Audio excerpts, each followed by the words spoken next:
जी, break से आ गए वापस। जहाँ कराची के मौसम की बात हो रही थी कि मौसम खुशगवार है और बेहतर मौसम है, गर्मी में कमी है, वहाँ हम ये देख रहे हैं कराची में इसी मौसम के साथ-साथ हालिया दिनों में गैस्ट्रो, इसहाल, उल्टी, मतली और पेट के दर्द के जो मरीज़ हैं, उनमें बहुत ज़्यादा इज़ाफ़ा देखने में आ रहा है।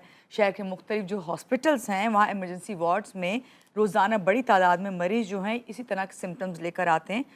क्या इसकी वजह आलूदा पानी है, गैर मियारी खुराक है और गर्मी का मौसम है या फिर कोई वबाई सूरत हाल जन्म ले रही है? इस तमाम सवालों का जवाब हम लेंगे। हमारे साथ जो एक्सपर्ट हैं उनका पहले आपसे तारुफ करवाऊंगी। हमारे साथ इस वक्त मौजूद है डॉक्टर सईद खान साहब। प्रोफेसर डॉक्टर सईद खान साहब, आपको वेलकम करते हैं। सुबह खैर, कैसे हैं आप? अस्सलाम वालेकुम। वालेकुम सलाम। जी, कैसे हैं आप? ठीक हैं? सुबह खैर। Thank you very much for inviting me to the show.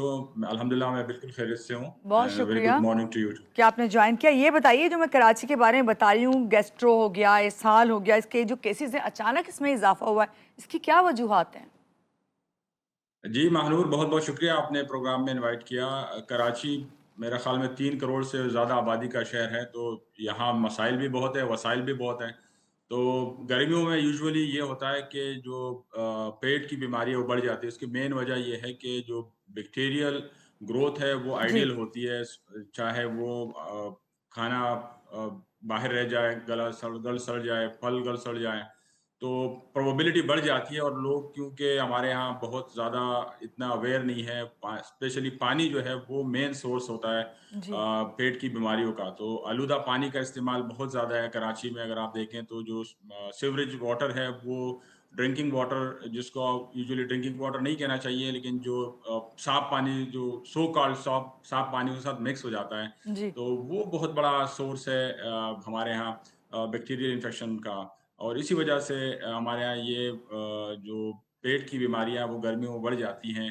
और मेन वजह इसका खाना, आलूदा पानी जी। और क्लोज़ कॉन्टैक्ट, जहाँ पे लोग, अगर आप देखें ठेले पे लोग बैठे खाना खा रहे होते हैं, छोले, चाट और इस तरह, और आप अगर उसकी हाइजीन देखें उस ठेले वाले की, कि एक ही बाल्टी सुबह से उसने रखी होती है, उसी में वो बर्तन बार-बार वो जस्ट धोते नहीं है, जस्ट राइट। उसमें रिंस करते हैं और उसमें हाथ की सफाई आप देख लें, और मच्छर मक्खियाँ वहाँ भिनभिना रही होती हैं। तो ये आलम है।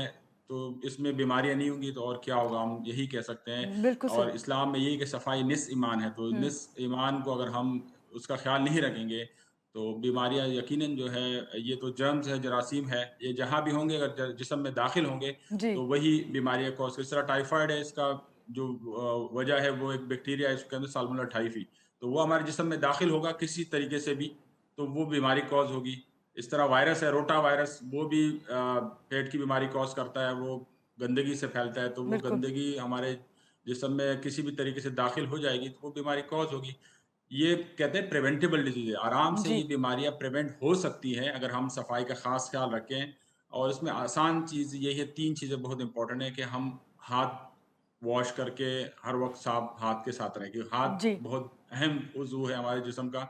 हम मुँह को लगाते हैं, चेहरे को लगाते हैं, लोगों से हाथ मिलाते हैं, तो ये मेन सोर्स होता है जर्म्स के ट्रांसमिशन का। तो अगर हमारे बिल्कुल हाथ सही। साफ होंगे, तो हम खुद भी महफूज रहेंगे, और हमारे जिनसे आप हाथ मिलाते हैं, या बच्चों को जिनको हम क्लोज रखते हैं, उनको प्यार मोहब्बत करते हैं, उनमें भी बीमारी नहीं फैलेगी। इस तरह अगर हमारा जो पानी है वो कम से कम हम उसको बॉयल करके इस्तेमाल जी। करें, जो हम जी। पी रहे होते हैं, अगर जी। वो पानी अगर हम बॉयल कर लें, तो हम इस मसले को मुकम्मल तौर पर ख़त्म कर सकते हैं। कि जो हम गिला शिकवा करते हैं कि जो म्युनिसिपल वाटर है वो साफ़ नहीं है, तो अगर साफ़ नहीं है, हम इसको बॉयल कर लेंगे तो जर्म्स मर जाएँगे। इसी तरह जो खाना है हमारा, वो हम फ्रेश खा लें, गैर ज़रूरी तौर पे उसको फ्रिज में ना रखें लॉन्ग महीनों, हफ्तों तक। जी। वो उसकी, क्योंकि उसमें बैक्टीरिया आ बैक्टीरिया जाते ग्रो हैं। कर जाते हुँ। हैं और वो बीमारियों का सबब बनते हैं। तो फ्रेश और सादा खाना खाएँ, जी। और अपनी इम्यूनिटी को हम स्ट्रॉन्ग रखें।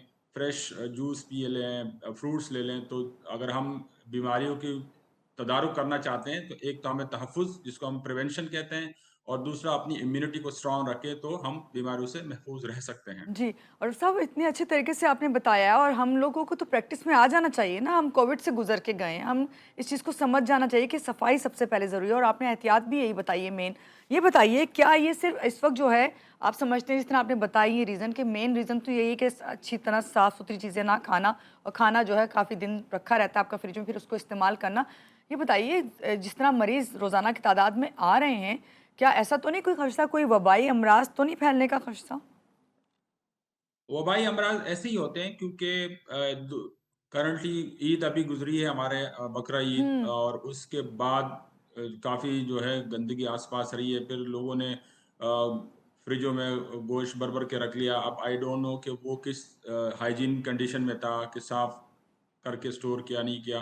तो वही बात है कि जर्म्स जहाँ होंगे बीमारियां होंगी। जी, तो जी। और ये काफ़ी कॉमन रहा है, हुँ, और वबाई अमराज ऐसे फैलते हैं जो एक जी। बंदे को इन्फेक्शन है घर में, हमने उसको ट्रीट प्रॉपर्ली नहीं किया, उसको डॉक्टर को नहीं दिखाया, वो काफ़ी दिन तक बीमार रहा, जो लोग उसको देखते रहे वो उनसे बीमार हुए, तो ये एक पड़ोस से दूसरे उसमें पड़ोस में चला गया, फिर वो एक कम्युनिटी में तो चला इस गया, तरह तो ये ये वबाई वबाई फिर शक्ल बन इख्तियार कर वबाई बिल्कुल। बीमारी शक्ल इख्तियार कर लेती है। हुँ, तो 4 चीज़ें बहुत इम्पोर्टेंट हैं जिसको हम बीमारी को साइंटिफिकली देख रहे होते हैं। एक है प्रिवेंशन, कि बीमारी हो ही ना, उसका सोर्स ही ना हो, वो आप वो जो जर्म्स है वहाँ पे होना, तो ये ठीक आइडियल है। है कि वो जर्म्स होना। नेक्स्ट स्टेप है प्रोटेक्शन, मतलब आप बीमारी आस-पास है, हुँ, लेकिन आप खुद को महफूज रखें, जिसमें आप हाथ धो लें, वैक्सीन इस्तेमाल करें, मास्क इस्तेमाल करें, तो ये प्रोटेक्शन आप कर सकते हैं। बीमारी ठीक है। आस-पास है लेकिन आप प्रोटेक्ट हो गए। नंबर नेक्स्ट 3 स्टेप है कि आपको आपको बीमारी हो गई, हुँ, आप उसको डिटेक्ट कर लें, जल्दी उसको तशख़ीस कर लें, ताकि आप या जो एक आध बंदा बीमार है, एक तो उसकी बरवक़्त इलाज हो जाएगा, दूसरा दूसरे शख़्स में वो बीमारी मुंतकिल नहीं होगी। तो इसको हम कहते हैं अर्ली डिटेक्शन। और राइट। थर्ड होता है रिस्पॉन्स। फोर्थ जो है वो रिस्पॉन्स है। रिस्पॉन्स मतलब कि वो डॉक्टर के पास जाए, उसको मेडिसिन मिले, अगर एंटीबायोटिक देनी है तो एंटीबायोटिक दे दें, पेन किलर है पेन किलर दे दें, और वो बीमारी वहीं पे ख़त्म हो जाएगी। लेकिन अगर इसमें हम देखें, फर्स्ट 3 चीज़ें जो प्रिवेंशन पे फ़ोकस है। जी, प्रिवेंशन, प्रोटेक्शन और डिटेक्शन, ये 3 पार्ट जो है वो प्रिवेंशन के, अभी हमने इलाज शुरू ही नहीं किया, लेकिन इससे तो उससे बीमारी हम बच हमने रोक सकते ली। हैं, बिल्कुल। बहुत तो अच्छे ये से हम आपने समझाया बचाव डॉक्टर बहुत साहब। बचा। बहुत शुक्रिया प्रोफ़ेसर डॉक्टर सईद अहमद खान हमारे साथ थे, जो हमें बताए थे किस तरह से हम इन वबाई अमराज से बच सकते हैं। यहाँ लेंगे एक छोटी-सी ब्रेक, ब्रेक के बाद वापस आते हैं, रहिएगा हमारे साथ।